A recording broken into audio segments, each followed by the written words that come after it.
الحمد لله والصلاة والسلام على رسول الله وعلى آله وصحبه أجمعين. One point I forgot to mention here in the Madhab al-Hanafi, why it's called Madhab al-Ra'i, the people of opinions. Because in the Madhab Hanafi, Imam Abu Hanifa, from his Madhab, he used to put the qiyas in front of the Sunnah if it's hadith gharib, if it's narrated by one person. And qiyas is very strong. So it's very strong analogy in accordance with the main guidelines of the Sharia. Even if a hadith narrated by one person contradicts this qiyas, this analogy, he takes this analogy and rejects the hadith. Obviously, he doesn't reject the hadith even if the Prophet ﷺ said it. No, he considered this hadith as da'if. That the Prophet ﷺ did not say this hadith based on this contradiction. Obviously, important point, all of those scholars and all of the Muslim scholars throughout Islamic history, Sunni scholars, no one believes that the hadith has been said by the Prophet ﷺ and then say, no, I'm not going to take it. Impossible.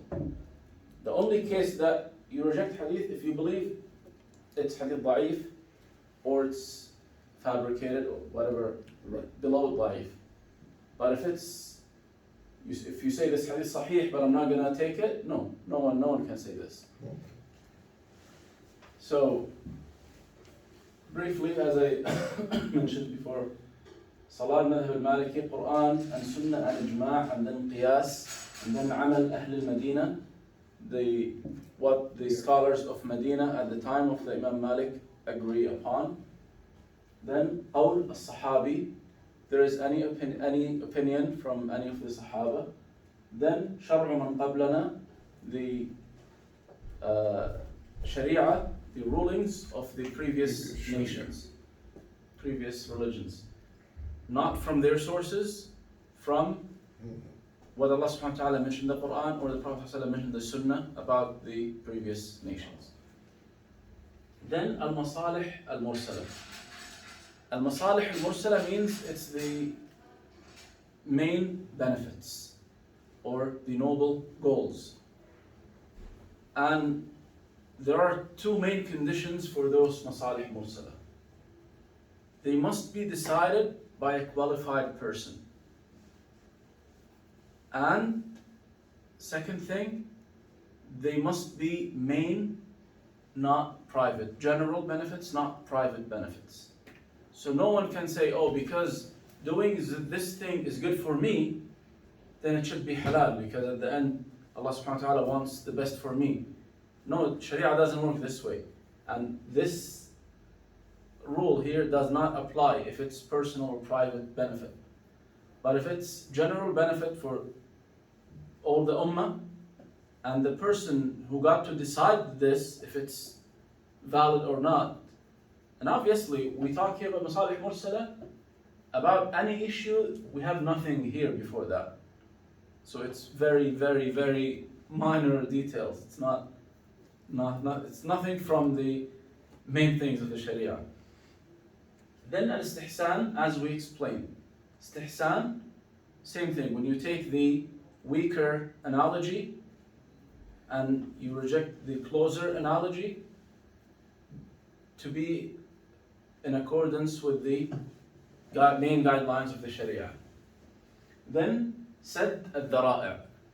Sadd al-Dhara'i' means cutting off the way. So cutting off the way of things that might lead to haram. So many things, if you have to do to complete the wajib, it is wajib, right? So for example, and this is, by the way, most of the fuqaha say the sitting between the two sajdas. Nothing is mentioned about it in the salat, whether it's fard or not. Right. But they consider it fard. Why? Because you cannot make two sajdas without sitting in between. So, and the two sajdas are fard. So, anything you cannot complete the fard without doing, is fard as well. So any required that cannot be done without something in between, then this thing is wajib as well. Because obviously you have to do it to complete the wajib. And sadd al-dhara' is the opposite. Anything that leads to haram is haram as well. Sadd al-dhara'. Dhari'a means something causing other thing or taking to the other thing.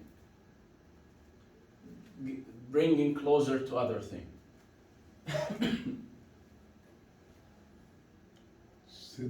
Sadd al-dhara'.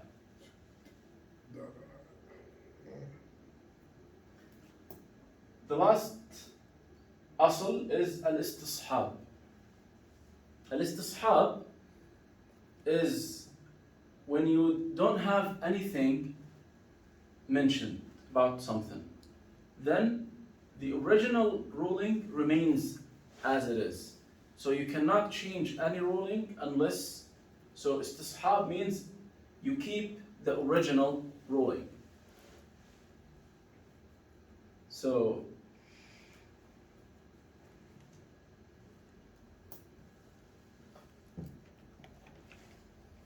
al-istishab.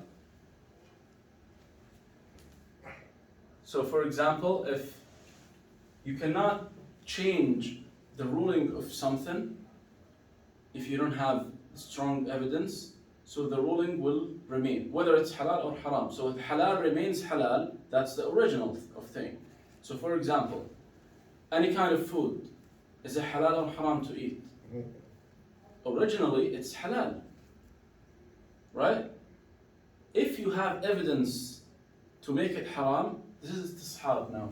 You use istishab, so you derive the original ruling, which is halal, unless you have a clear evidence that this is haram.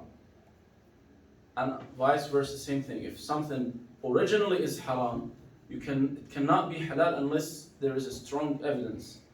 So what istishab means, the original ruling remains valid unless you have a clear evidence.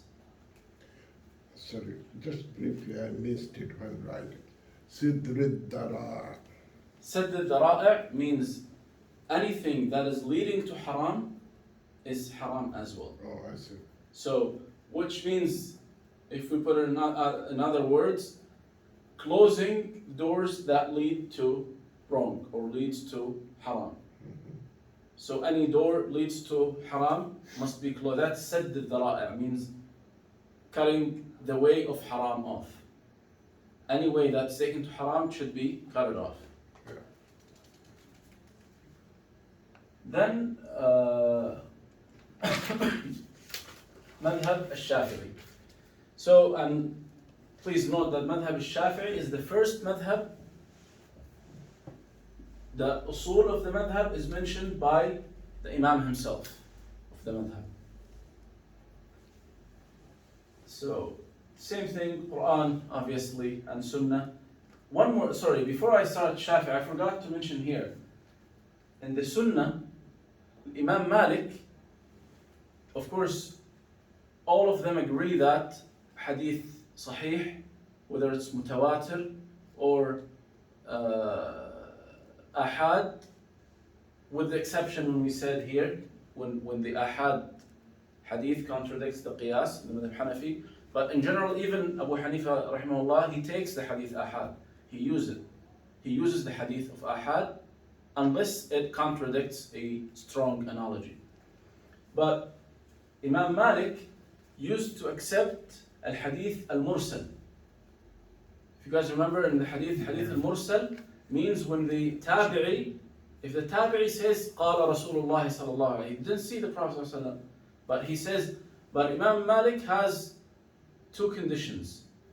If the person saying the hadith mursal, he's trustworthy, so he's very, very trusted scholar, and he knows exactly what he's talking about.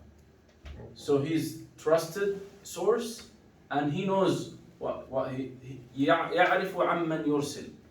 So he knows exactly the hadith and why he's doing irsal.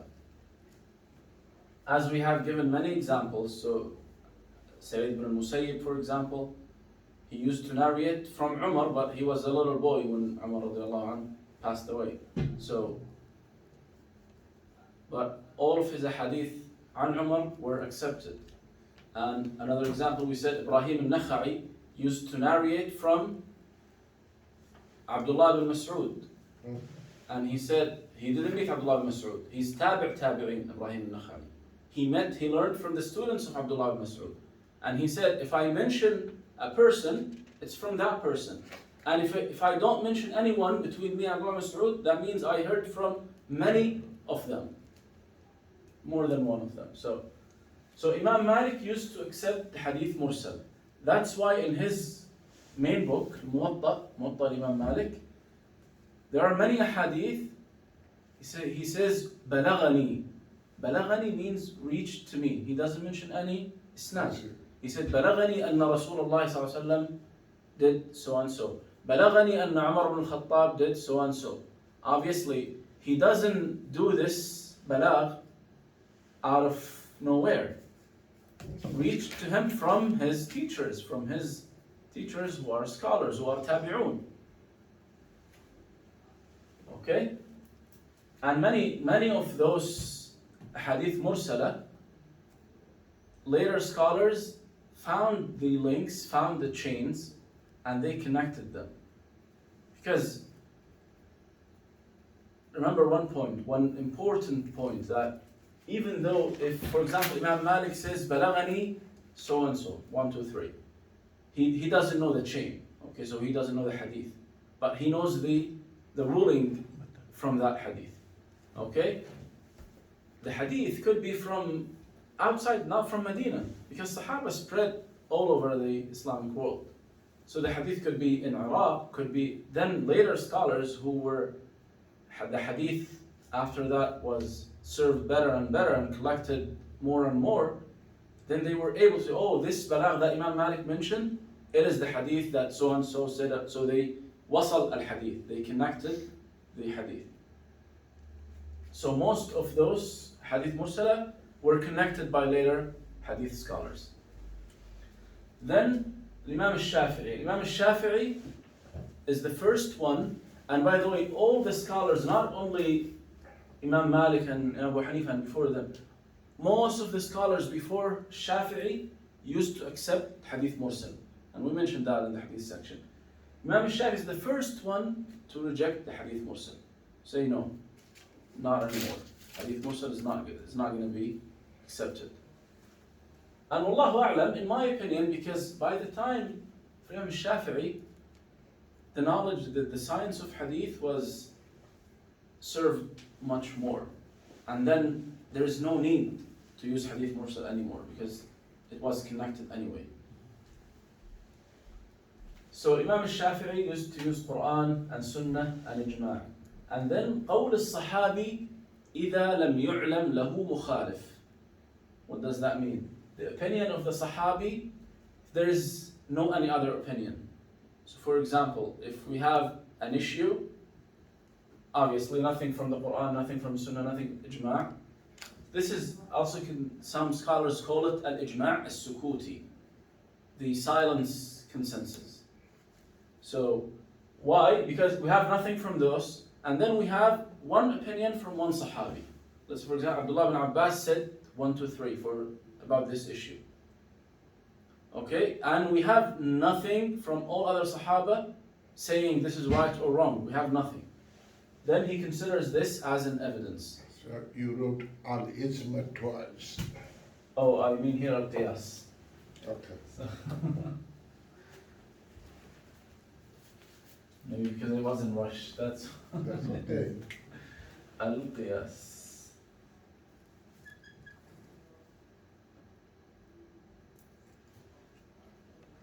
So قول الصحابي إذا لم يعلم له مخالف. The opinion of the Sahabi, if there is no one have a different opinion. Then al-Qiyas, analogy, as we explained it before. Then the last madhab in the historic order, المذهب الحنبلي, مذهب Ahmad ibn Hanbal. It relies on Quran, Sunnah and Ijma' as the first three sources. Then قول الصحابي. So Imam Ahmad considered قول الصحابي as a very strong evidence, and he was one of the most knowledgeable people of the opinions of the Sahaba. So for example, even though Ahmad ibn Hanbal, he met Shafi'i, so he's considered kind of one of his students. He's not actually one of his students, but he met him and he learned from him. But also Shafi'i narrated from Ahmad as well. So especially when it comes to Aqwal al-Sahaba, he was the most knowledgeable person of the opinions of the Sahaba. After that, and I think I mentioned this in the hadith section, when Imam Ahmad himself explained to his son that I use the weak hadith if I have nothing else. If I have nothing from Quran, nothing from the authentic Sunnah, nothing from Ijma', nothing from the opinions of the Sahaba, and I have a weak hadith, then I use it. I use the weak hadith. So that's the madhab of Ahmad ibn Hanbal. He uses the hadith mursal and da'if if he finds nothing stronger than this. Then he uses qiyas, analogy. So in madhab Ahmad, the weak hadith is stronger than analogy. Then al-istihsan, as we mentioned, istihsan is to use the weaker analogy instead of the closer or stronger analogy to be in accordance with the main guidelines of Sharia. And al-istishab again, as we said, which is al-istishab,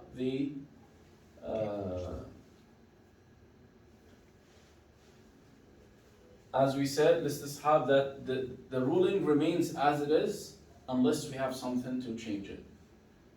And then said the dara'i', which means cutting off the ways of haram.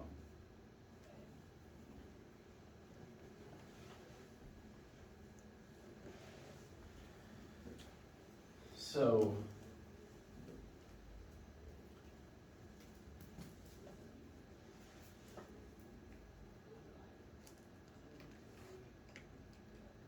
let me just read to you what Abu Dawood rahimahullah narrated from Imam Ahmad. He said, قال أحمد بن حنبل ما أجبت في مسألة, I did not answer any question, any issue, إلا بحديث عن رسول الله صلى الله عليه وسلم, except with a hadith from the Prophet صلى الله عليه وسلم. إذا وجدت في ذلك السبيل إليه, if I find. أو عن الصحابة, so if I find something from the Prophet صلى الله عليه وسلم, I answer. If not, from the Sahaba. أو عن التابعين, or from the تابعون. So فإذا وجدت عن رسول الله صلى الله عليه وسلم لم أعدل إلى غيره. If I find from the Prophet صلى الله عليه وسلم, I don't use anything else. فإذا لم أجد عن رسول الله صلى الله عليه وسلم فعن الخلفاء الأربعة الراشدين المهديين. So he's giving more details. If I find something from the Prophet صلى الله عليه وسلم, that's fine. If I don't, I look for what the four khulafa, Abu Bakr, Umar, Uthman, Ali, what did they say about this issue? فإن لم أجد عن الخلفاء فعن أصحاب رسول الله صلى الله عليه وسلم الأكابر فالأكابر. So he uses the bigger and bigger, or more knowledgeable and more knowledgeable. So he starts with the four khulafa al-Rashidun, and then the more knowledgeable Sahaba, the senior Sahaba, then the younger. If he doesn't find, as we said, tabi'un, then the tabi'un, the followers of the followers. So, one more thing also about aqwal al-sahaba in madhab al-Hanbali. So, as Ibn al-Qayyim rahimahullah says, that's the madhab of Ahmad. فإذا اختلفت أقوال الصحابة في المسألة, if the Sahaba have many different opinions, تخير من أقوالهم ما كان أقرب إلى نصوص الكتاب والسنة. He chooses whichever closer to the Quran and Sunnah. They have different opinions. Obviously, they have different opinions of something that not mentioned clearly in the Quran and Sunnah. So he chooses from their opinions the one that he believes is the closest one to the main guidelines of Quran and Sunnah. Mazhab, That's all Madhab Ahmad. We're talking about Madhab Ahmad. so Ahmadi haven't written anything. Mazhab Ahmad, which one is that? Ahmad ibn Hanbal. No, Oh, Hanbal, okay. all those are Sorry, statements sorry, by him. That's what I got mixed up. So all those are statements by Ahmad ibn Hanbal. Okay. So مما كان أقرب إلى نصوص الكتاب والسنة فإذا لم يتبين له, if he cannot decide which one is closer, so حكى الخلاف فيها من غير أن يجزم بقول. He narrates all the opinions, he doesn't say anything about them. That when it comes to أقوال الصحابة, different opinions of the Sahaba. And also there is a famous statement by Ahmad ibn Hanbal. He says, الإجماع إجماع الصحابة ومن بعدهم تبع لهم. So the real إجماع is the إجماع of the Sahaba. Because obviously we got the religion, everything we got from Sahaba. We have no other source. We have no other source of knowledge other than Sahaba. So if they have ijma', then that's it. As they said, just period. If Sahaba have ijma'. But, and وَمَنْ بَعْدَهُمْ تَبَعٌ لَهُمْ, anyone after them, from where they got their knowledge? They have no other source. They learned from Sahaba. So those are the four famous madahib. And I just want to clarify a very important point, because sometimes we see people are very extreme in following one madhab, or in the notion that you must follow a madhab. Is that correct notion or not? That you have to follow a madhab? Is it a question or a rhetorical question? Yeah, no, it's a question. Let's think about it. Is it required by Allah subhanahu wa ta'ala that we have to follow one madhab? To me, no. What do you think, Ali? Do we have to? I think it depends on your opinion. Like, if there's difference of opinion on scholars, just your opinion of which one you trust more. Okay, so what do you think? Yeah, no, I don't think you have to follow one. Okay, yeah, and I believe this is the right thing, because if it's required, then the Prophet should have told us Yeah. that there will be different madhab and you have to pick one and stick with it. That's absolute. And subhanallah, I don't know, sometimes people like they get very extreme and Correct. they just feel that we are the best madhab, everyone must follow us, and some people say everyone must follow his madhab. And subhanallah, in some periods of the Islamic history, in the same town, they have Hanafi Qadi, Hanafi judge, Maliki judge, Shafi'i judge, and Hanbali judge. Come on, do we have four religions or what? Like if you have an issue, no, you are Shafi'i, go to the Shafi'i judge. Or you're Hanbali, go to the Hanbali. What's this? Is it true in the 60s or 70s, and during Hajj time, there were four jama for each prayer in Kaaba? SubhanAllah, I have no idea, but if I heard that about was it. the case, it's disaster. Exactly. It's disaster because we're Muslims. And what, by the way, to better answer this question, let's go back to the original starting or founding of those madahib. And as we said in the last week, we had many more madahib, much more, and they disappeared.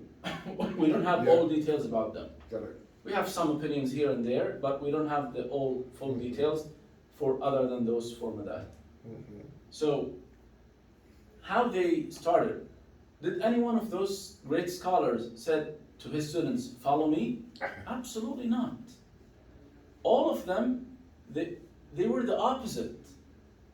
They were teaching their students the evidences and Quran and Sunnah and the opinions of the Sahaba and how to do analogy and how to think. And of course they taught them piety and righteousness to be, to have to make your opinions based on Allah subhanahu wa ta'ala only, not based on desires. So they did not ask anyone to follow them. And they did not want anyone to follow them. They were scholars, great scholars, teaching and teaching and teaching. But what happened that after their death, their students just gathered all of their work, all of their opinions, and started teaching others that this is what the Imam said. And the word Imam means the followed one. Any person who is followed is called Imam. So that's why the one who leads prayer is called Imam al-Musalli, means everyone praying follows that Imam, that person. So people loved their opinions and loved their work and obviously loved their honesty, and they dedicated all of their lives to this religion and to fiqh and hadith. So they were followed by a lot of people. But again, to the same point, Allah subhanahu wa ta'ala will ask every person on the Day of Judgment, as He said in the Quran, مَاذَا أَجَبْتُمُ الْمُرْسَلِينَ? What did you answer the messengers, not the Imams?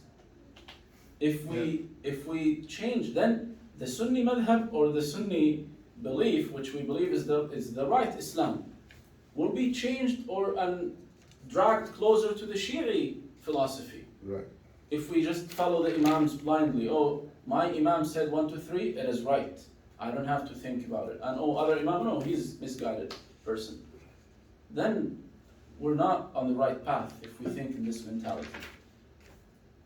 So, and that's why we see many scholars after them in 100, 200, 300 years after them and more, and even in our modern time, many great scholars, they follow, and of course to use them, what's the benefit of using those madahib?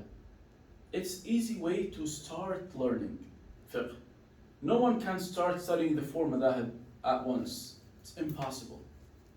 Of course, what we're doing here, first of all, I consider myself as less than a minor student of knowledge. So when we go to scholars, when they started their journey, they have to start with one madhab of fiqh, study it very well. Then, if they want to go to the other, yes, that's better. Of course, when they master all of them, that's the best. They study, when we master all of them, all of their work, it's human work. Obviously, before that, they study Quran, they study Sunnah. Then they start studying what they have said. So one book, Madhab Hanbali, one book Shafi'i, one book Malik, one book Hanafi. Then they kind of have general opinion about what all scholars have said. What's the opinion of this madhab? What's the opinion of this madhab? Then they will become able to, it's called tarjih. Tarjih means to choose which one is closer to truth. And this is what Allah subhanahu wa ta'ala will count on everyone. You do your best to find out what is the truth based on your abilities. So Allah subhanahu wa ta'ala, He knows everything. And everyone is responsible based on his knowledge, based on his abilities. So a person who knows many things, and it came like to his mind and to his heart that, this opinion of the other school is the right opinion based on their evidences. So if he says no, then he's sinful. And I don't believe any righteous scholar does it. All righteous scholars, no. And we have in our, as I said, in the modern time, many scholars follows Hanbali, for example, like mainly in Saudi Arabia, they follow the Hanbali madhab. But in many cases they say no, but the rajih, the opinion that is closer to truth, the opinion of Madhab Maliki, Madhab Hanafi, Madhab Shafi'i, whatever, based on what they found. But after studying all the evidences of everyone, they come to conclusion, even if this is not my school, but they have the strongest evidence. So it is the truth. Wallahu a'lam at the end. And obviously, it isn't the minor things, but it shows also the piety and the mentality of a righteous Muslim. That whenever I see the truth, I follow it. Regardless, if I got it myself or someone else. If I found it myself or someone else found it, but I saw clearly that this is the truth, I have to follow it. It's not an optional now, if I know it is the truth. I don't put it as truth, because if truth is known, No, we say Wallahu a'lam, that's why. So Right, it is what we believe is the truth. Of course. we believe it is correct. Yeah, at That I the would end. say rather than truth. Yeah, Because it's truth just, is an unknown quantity. That's why they are doing Different. all those research. yeah, it's just different wording, but Right. inshallah you got my No, I opinion. understand. I mean, yeah, what we believe is correct. Correct. Exactly. In my language, so when I say I believe it's Right. the truth, it's the same thing. And that's why some of the contemporary scholars, for common people like us, say all madhabs are correct. Okay? If you follow one of them, inshallah, you'll be okay. Yeah, but one important point about this notion, because some people say, oh, all madhab are correct, then whenever I face any issue, I look at the four madhabs and I see which one is easier for me, and I Yeah. follow. Mhm. This is not good. This is not good, because this is mentioned specifically by the Sahaba. And so you cannot follow it. Now basically you're following your desires, not following. So now let's talk for normal people like us. Right.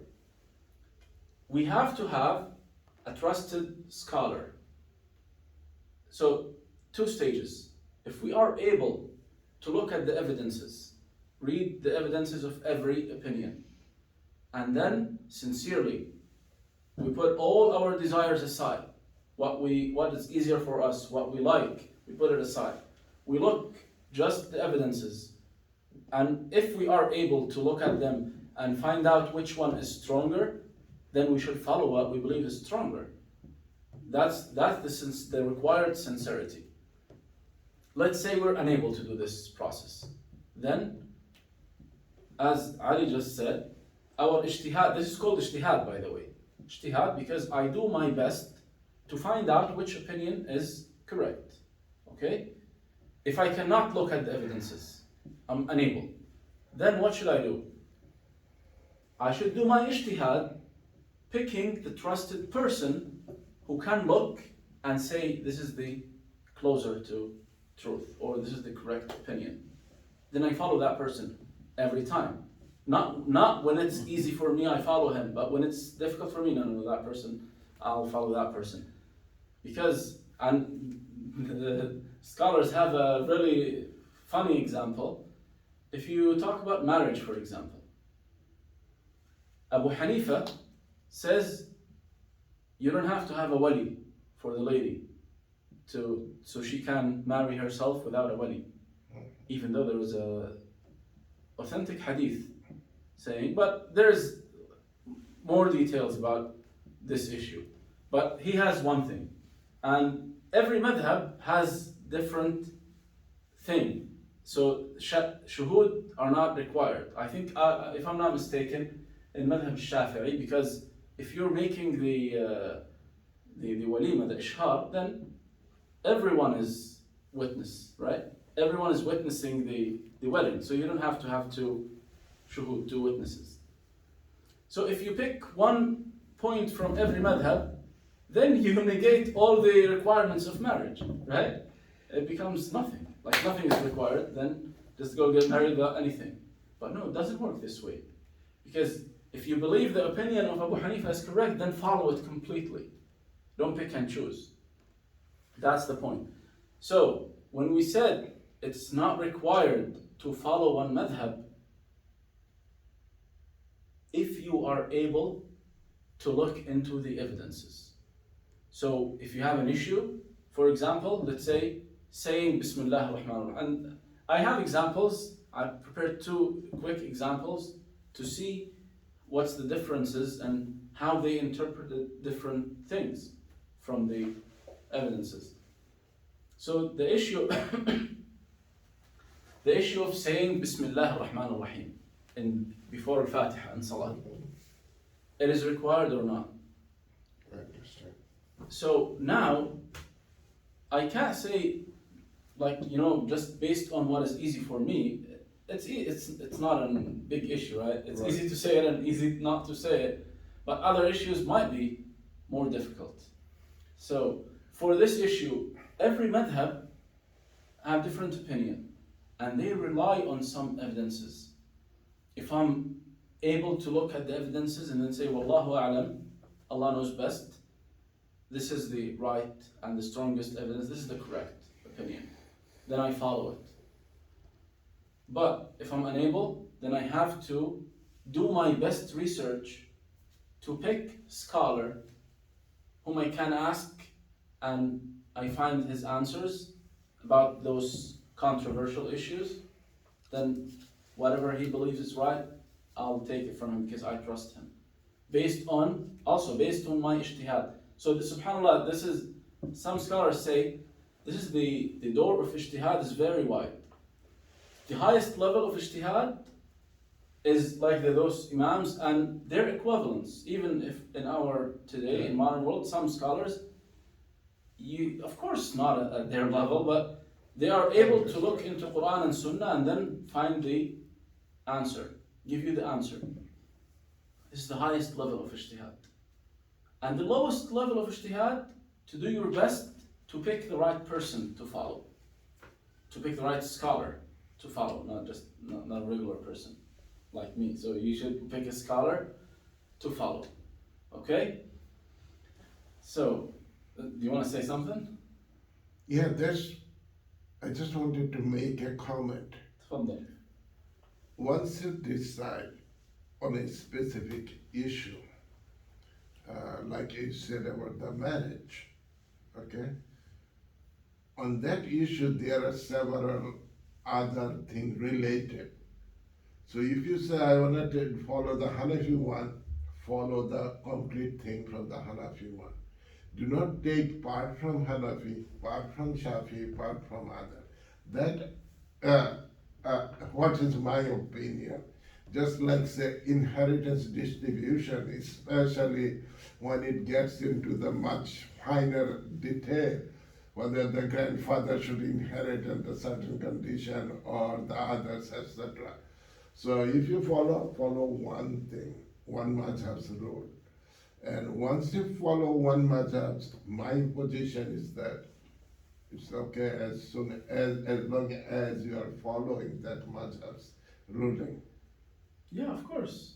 No That's problem. it. But you mean, the main point. But I want to take the burden out now that do I in a different examine different- Hanafi?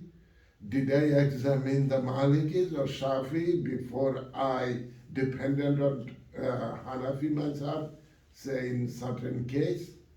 That I want to relieve the common people from that. You mean by calling themselves as Not calling Hanafi or himself, right.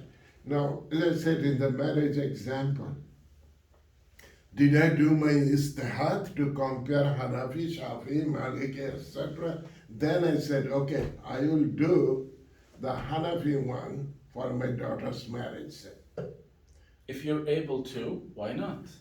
No, That's- that's excessive burden on the general ummah. Exactly. That's why I said. That I'm saying. That's why I said the lowest level of ijtihad. Not everyone is Right, exactly. required to do this. I said that this is the best. Right. But the lowest level of ijtihad, just pick good scholar you Right. trust the most, follow whatever he says. And Nowadays, if that scholar says in this issue Shafi'i opinion is the correct one, in that issue Maliki opinion, because you trusted him, you're following him, and based on, and he makes this tarjih in complete, like he's unbiased. Just he looks at the evidences, he's a righteous scholar, and he picks whatever he believes is the correct. Then and you follow him, that's fine. Even if he picks and chooses, obviously, because as we said, those are not like rigid bodies in the Sharia. It's just the work of humans. right? So, but why they are important? To start the learning process. So it's much easier to start learning by taking one madhab, studying fiqh of one madhab, then you mastered the fiqh of that madhab. You want to go to the other, that's fine. You want to stick with that madhab and you become only scholar in that madhab, also that's fine. That's enough. If you want to follow this, that will be your level of ijtihad. If you want to reach the highest level, then you study everything. Then you become able to pick and choose based on evidences. But yeah, of course, for the general, lowest is acceptable. It's acceptable. Not everyone is required to go to the maximum level. That's what the Fiqh Council in North America, especially regarding moon or starting of Ramadan and this thing, after giving all those analysis and their recommendation, they said, bottom line, follow your local community imam. Of course. That's what they said. Of course, because at the end, do not divide the ummah doing it. because there is a hadith, like what you we fast, used to do in you the fast 80s when and 90s. people fast, Mhm. and you break your fast when people break their fast. Correct. You should not be alone in Exactly. Ramadan and in Eid. No, it's the Islam. This is Right. one of the major guidelines of Sharia, to be part of the Jama'ah, part of the Muslim Ummah in your area. Right. So let's discuss, inshallah we have time, 2 issues Okay. and see how the different madhahib interpreted this issue. One of them, the first one is in wudu. One of the things that breaks wudu in some madhahib, which is touching a woman. Does it break your wudu or not? Okay. Do you have to do wudu after that or not? Allah subhanahu wa ta'ala said in the Quran, أو جاء أحد منكم من الغائط أو لامستم النساء فلم تجدوا ماء فتيمموا. So he said أو لامستم. So and in other قراءة أو لمستم. لمس أو لامس means the general linguistic meaning is touch. Obviously, it's not, especially لمس, the other قراءة. لمس means touch. So and so, if I say لمست اللوح means I touched the board. So that's clear meaning. So let's come to the interpretation now. The madhab of Imam Shafi'i, he says لمس المرأة ينقض الوضوء بكل حال. All the time. If you touch a woman, any touch, that will break your wudu. You have to do your wudu again before you pray. If it's intentionally or unintentionally, same thing. That's the madhab of Imam Shafi'i. And what's the evidence of his? He said the ayah is very clear. Allah subhanahu wa ta'ala said, أَوْ لَامَسْتُمُ النِّسَاءَ أَوْ لَمَسْتُمُ النِّسَاءَ, if you touched women. And he said, وَالْأَصْلُ فِي مَعْنَى اللَّمْسِ أَنَّهُ اللَّمْسُ بِالْيَدِ, touch with hands. That's the original understanding of touching, is whenever you touch something with your hands. And there are many, he brought more evidences from a hadith that the word lamasa means touch. Even if it's mother? Yeah, he says any woman. Okay, That's the Shafi'i. all right. So he takes let's say the And just literal meaning. literal meaning of lamasa. Right. Okay? That's the first opinion. And it is the weakest opinion of them. So, the second opinion, that touching women does not break the wudu, no matter what. Mhm. If it's bishahwa or بغير shahwa, if it's lustful touch or it's just regular touch. If you're touching your daughter or you're touching your wife, even with the intention of lust, it doesn't break the wudu. And this is the madhab of Abu Hanifa rahimahullah. So now we have madhab al-Shafi'i and madhab Abu Hanifa, and they are the two extreme opposites. One of them says it breaks the wudu no matter what. One of them says it does not break the wudu no matter what. So this is Hanafi and Shafi'i. no, Shafi is Shafi'i is the first one we said. right. It breaks the wudu no matter what. Correct. Hanafi, it does not break the wudu no matter what. Okay. And what evidences did they use here in the madhab Hanafi? They used two things. They used the notion that al-asl, that the original is baqa al-tahara. Original, that wudu remains valid. Mhm. Unless we have a clear evidence that something breaks the wudu. And they say this ayah does not bring a clear evidence. And they say lamasa, it means the actual relationship, Right. the actual husband-wife relationship. Mhm. It's not the mere touch. Right.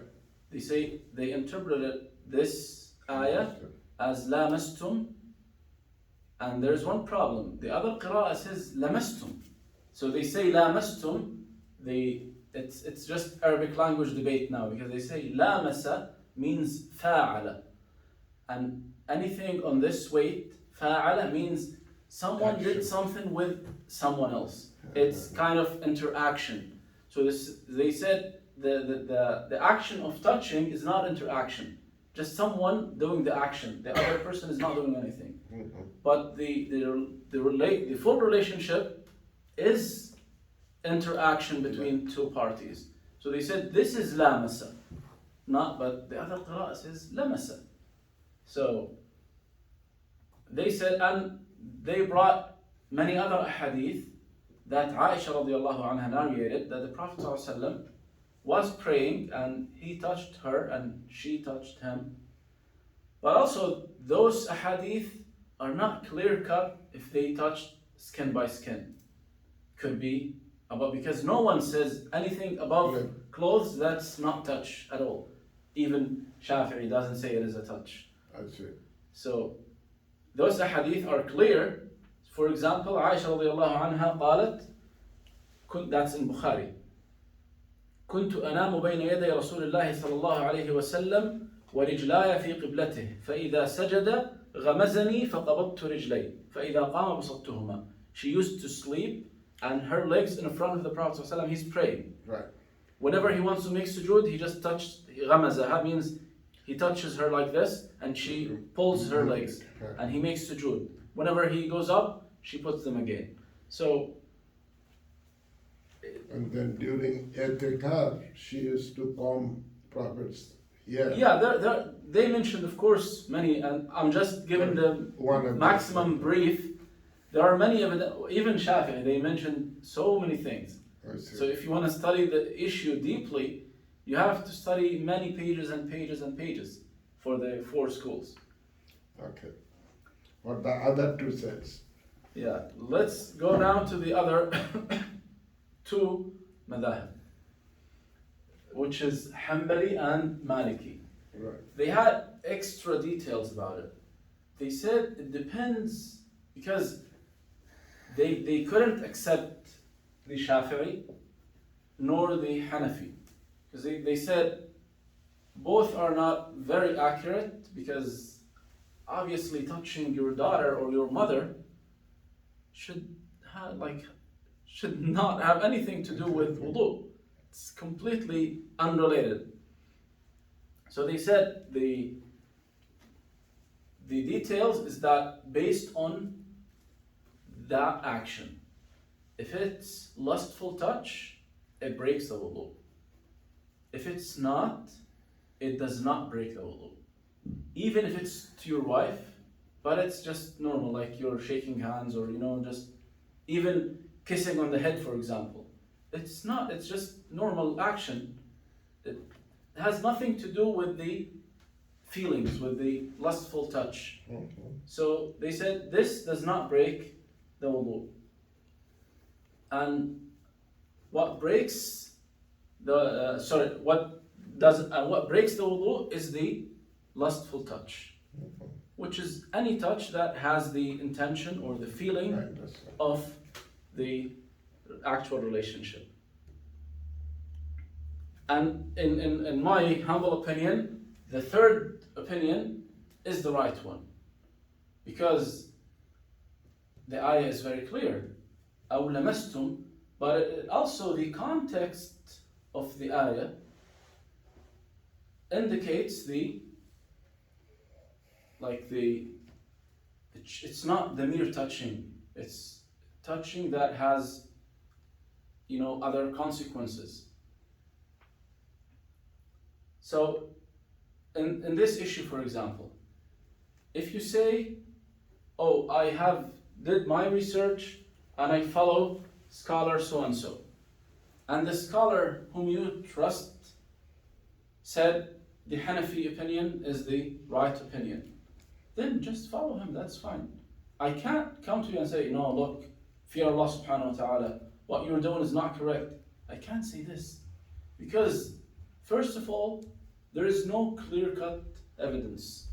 All four schools had, so that's why all the evidences brought by Hanafi, Hanbali and Maliki, they said, yeah, those obviously touches without any feeling. When the Prophet ﷺ touches his wife to remove her legs, Right. what's the lust here? It's nothing, none at all. So they went one by one evidence, and of course it's much longer discussion. But my goal of mentioning this, I should not come now, okay, I feel the easiest one is the Hanafi school. Obviously, I don't want to make wudu many times. I want to touch my wife as many times as I want, and I keep my wudu. If this is my intention, it's wrong. But if I study sincerely, I put my desires and my situation aside, and I study the evidences, and I come to a conclusion that the Hanafi opinion is right, even though it's the easiest for me, but despite that, I didn't consider easy or hard for myself. I just studied the evidences in front of me.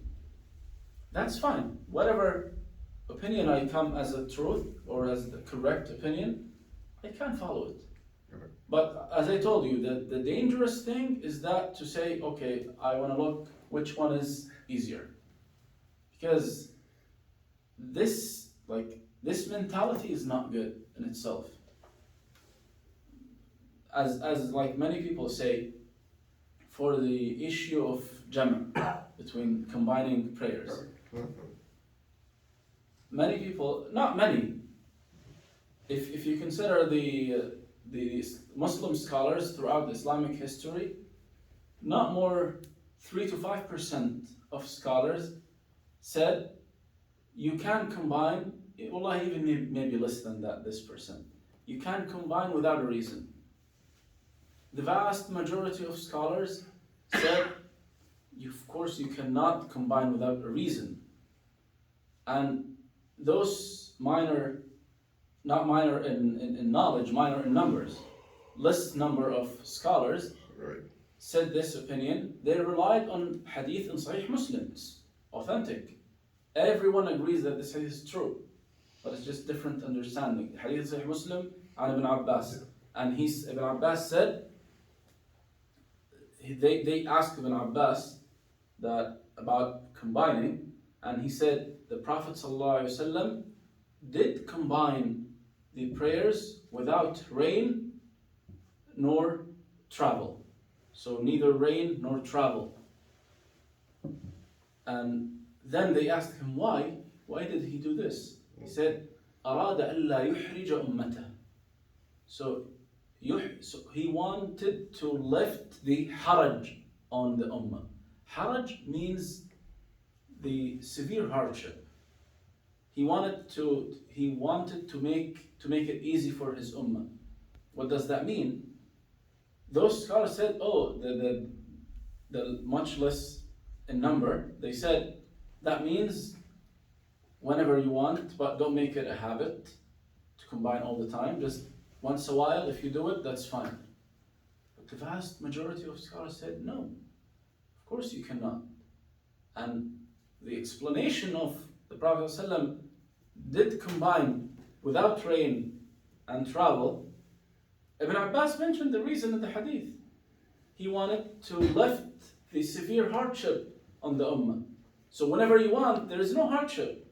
But if you have any other reason other than rain and travel, you can't combine. If you're sick, for example, you can't make wudu. If you're very, very sick, you can't make wudu for 5 times. You barely make wudu once or twice a day if you're very, very sick. Then that's fine. Combine your prayers. Or for example, a doctor who's going to do a surgery for 6 hours. Should he stop in the middle of the surgery and let that patient face whatever he faces? No, of course not. Combine your prayers first, or after, based on the timing, and then do your surgery. The Prophet ﷺ wanted to lift the haraj, to remove the haraj, which is the severe hardship. And that's the vast majority. So, if someone comes and say, I would like to sleep early. Come on, Isha in the summer is too late. I just want to sleep early. And the Prophet ﷺ did combine without rain and without travel. Then why not? Why should not I do? You say, what kind of hardship is this? You want to sleep early? It's not even a hardship, rather severe. It's not hard in itself. So this mentality is looking, and he said, oh, scholar so and so said this. But you come to other issue, he doesn't take the opinion of that scholar. He follows in this opinion only because it's easy for him. This is my point. If a person, and Allah subhanahu wa ta'ala knows what's in our hearts. Of course, we're not judges here in this land, right? We have nothing to do against each other. Everyone can do whatever he wants. But who knows the secrets? Allah subhanahu wa ta'ala. And the hisab will be based on what is in our hearts. Allah knows if I have chosen this opinion based on my desires or based on evidences. Based on my desires, I will be punished for that. Based on evidences, inshallah, I will be rewarded for that. Because it's considered doing work to reach the truth, to reach the most correct opinion. So that's the difference, big difference. Should we?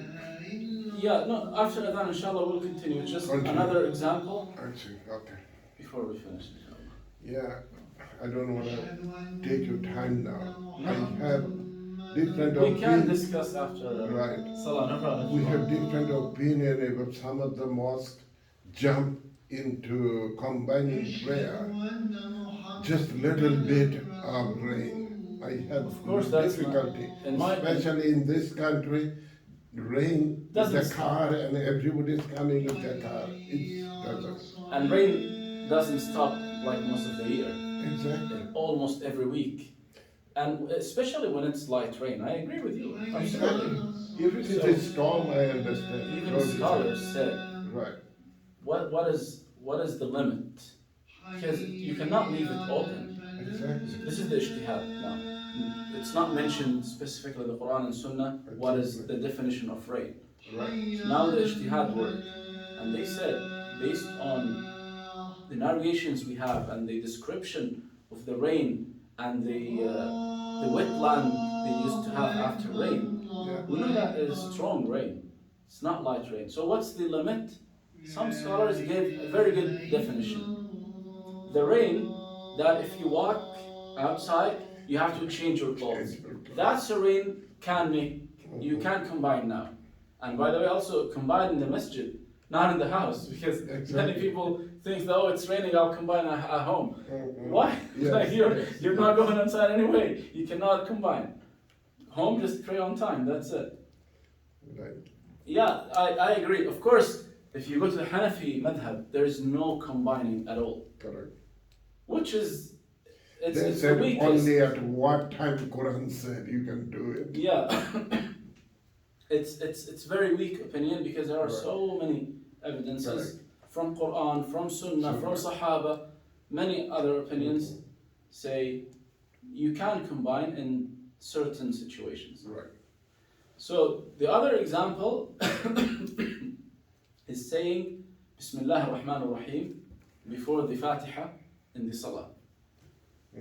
Just very, very briefly, the Shafi'i madhab, or the opinion of Imam Shafi'i himself also, says that you have to say Bismillah ar-Rahman ar-Rahim loud if you're the Imam. Yeah. You have, and if you're praying, even if you're praying alone, Fajr, Maghrib, whenever you say Fatiha loudly, you have to say Bismillah ar-Rahman ar-Rahim loudly. It's one verse of Al-Fatiha. So saying Bismillah ar-Rahman ar-Rahim in the Shafi'i opinion, equivalent to saying Alhamdulillah Rabbil Alameen. It's the exact same. So you have to say it loudly. So, and the opposite of it is the madhab Maliki. Imam Malik believes that Bismillah ar-Rahman ar-Rahim is not part of Fatiha, is not part of any other surahs. Shafi'i believes it's part of the Fatiha and part of all surahs. That's most of Shafi'i madhab. Most of the scholars of the Shafi'i madhab believes Bismillah ar-Rahman ar-Rahim, a verse from Al-Fatiha and a verse from all other surahs except Tawbah. Surah Bara'atun min Rabb, it doesn't have Basmala. No disagreement about this. Maliki, they believe no, it's just was used to separate between surahs. So it's not an ayah, it's not a verse, nor from Fatiha, neither from Fatiha nor any other surahs. So Hanafi and Hanbali, in the famous opinion in those two schools, they say it is part of Al-Fatiha only, and the Sunnah to say it silently. So you have to say it to move your lips, but you don't have to say it loudly. That's Hanbali and Hanafi. So how those different opinions, from where did they come? There are many hadith. For example, authentic hadith. Hadith Anas ibn Malik radiallahu anhu, he says, صليت خلف رسول الله صلى الله عليه وسلم وأبي بكر وعمر وعثمان فكانوا يستفتحون بالحمد لله رب العالمين لا يذكرون بسم الله الرحمن الرحيم. So Anas ibn Malik said, I prayed behind the Prophet ﷺ, Abu Bakr, Umar, Uthman, and they used to start their prayers by saying Alhamdulillah Rabbil Alameen. لا يذكرون بسم الله الرحمن. They don't mention بسم الله الرحمن الرحيم في أول القراءة ولا في آخرها. Not in the beginning, nor at the end. They don't mention بسم الله الرحمن at all. And there is why some schools they excluded this hadith, because this hadith from Anas ibn Malik has different versions. This is one of them. Another version, it says not لا يذكرون لا يجهرون ببسم الله الرحمن الرحيم. They don't say it loudly. So that's why Hanbali and Hanafi school, they understood from this, the other version, that لا يجهرون means they don't say it loudly, and what you can understand that they say it silently, right? If you say someone does not say this loudly, that means he says it silently. So, and Shafi'is, and there are also different versions, and they consider this hadith as muttarib. And muttarib, one of the ilal. So they consider this hadith as weak, even though the chain is fine. But they consider the hadith as weak based on ittirab. Ittirab means different conflicting versions of the hadith from the same person, from the same narrator. So, and of course there are many other hadith. Yeah, that's كانوا لا يجهرون بسم الله الرحمن الرحيم. And Maliki madhab, when they said you don't have to say Bismillah ar-Rahman ar-Rahim at all, they had many strong evidences, and in my opinion, I believe it is the right opinion. Because some qira'at of the Quran, you don't have to mention Bismillah ar-Rahman ar-Rahim at all. Not in the Fatiha or in any other surah. You just recite the surahs. And the details in the Fatiha, and because there is a hadith mentions that the Fatiha has 7 verses. In some qira'at, they start Bismillah ar-Rahman ar-Rahim as the verse number 1. Correct. Inshallah, if you guys want, we can continue a little bit, like 10 minutes after Salah. Okay. That's fine. Yeah, I will stop.